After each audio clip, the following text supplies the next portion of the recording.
तो दोस्तों कोल इंडिया ने अपने क्वार्टर 4 के रिजल्ट को डिस्क्लोज कर दिया है। आइए देखते हैं इसके डाटा को।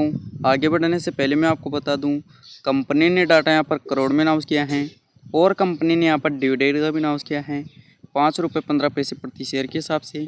अब बढ़ते हैं आगे और बात कर लेते हैं कंपनी के रेवेन्यू के बारे में। तो कंपनी ने पिछले क्वार्टर में 36,858 करोड़ का रेवेन्यू रिप्रेजेंट किया था ऑपरेशन के थ्रू।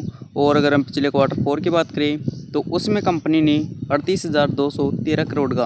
और जब अब की बात करते हैं तो कंपनी का रेवेन्यू 37,824 करोड़ का हमें देखने को मिला है। अगर हम इसे साल दर साल के तौर पर देखें तो इसमें गिरावट देखने को मिली है। और अगर वही क्वार्टर के बेस पर देखें तो इसमें हल्की सी तेज़ी भी देखने को मिली है। अब बढ़ते हैं आगे और बात कर लेते हैं कंपनी के खर्चे के बारे में।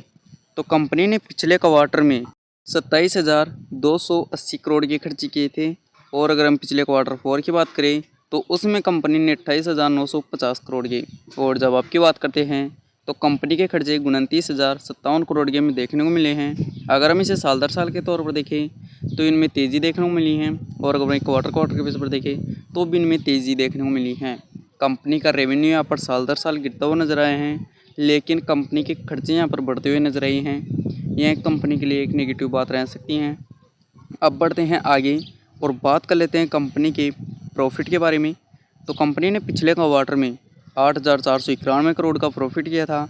और अगर हम पिछले क्वार्टर 4 की बात करें तो उसमें कंपनी ने 8,530 करोड़ का।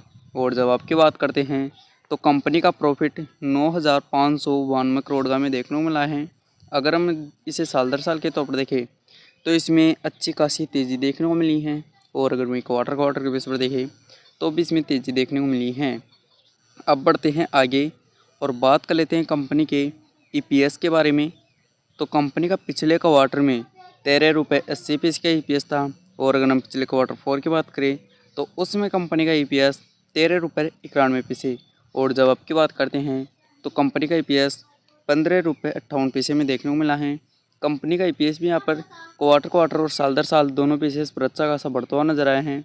अगर कंपनी के यहाँ पर नंबरों की अगर हम बात करते हैं तो यहाँ पर हमें कुछ ज़्यादा तो नहीं, फिर भी थोड़े अच्छे ही देखने को मिले हैं।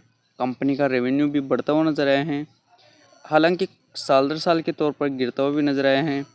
और अगर कंपनी के खर्चे देखें तो कंपनी के खर्चे थोड़े से इस क्वार्टर में ज़्यादा देखने को मिले हैं।